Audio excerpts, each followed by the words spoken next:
है तो प्रोटेस्ट आप नहीं चाहते कि ना हो? आप क्या चाहते हैं? मतलब आप चाहते हैं हमारे देश में कोई प्रोटेस्ट ना हो? अरे भाई, लोकतांत्रिक समाज है, हर किसी को अपनी बात कहने का अधिकार है। मुझसे क्या पूछना है आप वो बताइए।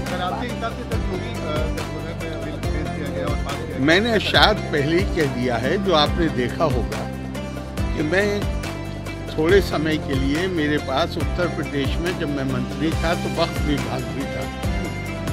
सारे मतलब पूरे वक्त उन्हीं लोगों से मिलना होता था जिनके मुकदमे चल रहे थे आपस में, चूंकि प्रॉपर्टी का मामला है। और पुराना फैसला है कि वक्फ काहे के लिए है। मैं आपसे पूछा हूँ, वक्फ काहे के लिए?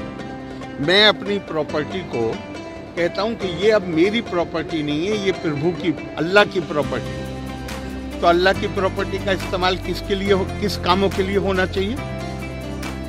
आपसे पूछ रहा हूँ, किस काम के लिए होना चाहिए? धर्मार्थ के लिए, जन कल्याण के लिए, गरीब आदमी को फायदा पहुंचाने के लिए।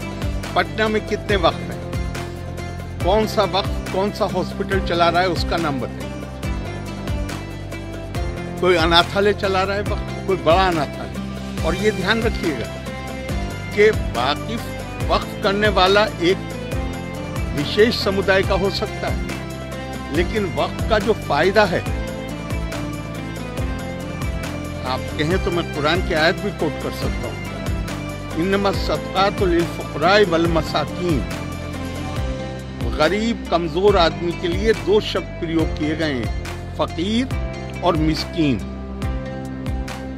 तो जब पूछा गया कि ये दो क्यों, तो कहा गया फकीर है जो डेस्टिट्यूट है, निर्धन है, मुसलमान, और मिस्कीन है जो गैर मुस्लिम है।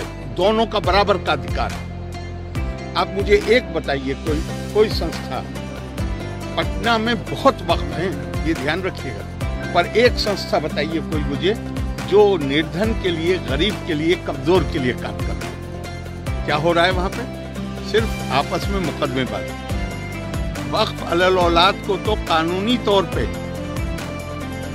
गैर इस्लामी जो मैं प्रॉपर्टी कह रहा हूँ, मैं कहता रहा हूँ कि ये अल्लाह की है, लेकिन फायदा मेरी औलाद उठाएगी, तो इसको तो गैर इस्लामी, सारे मुसलमान मुल्कों में गैर इस्लामी है।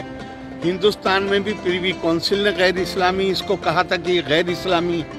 लेकिन जिन्ना ने एक्ट लाके 1913 में बिल लाके, उसका नाम ही है वैलिडेशन, मतलब ये गैर कानूनी है, लेकिन हम इसको कानून बना रहे हैं। अब इसके बाद क्या होना चाहिए ये तो आप तय करिए। बहुत ज्यादा सुधार की जरूरत है, और मैं मानता हूं कि ये जो बिल पास हुआ है, जो अब कानून बन गया या बन जाएगा, ये उस दिशा में बड़ा ठोस कदम फायदेमंद होगा।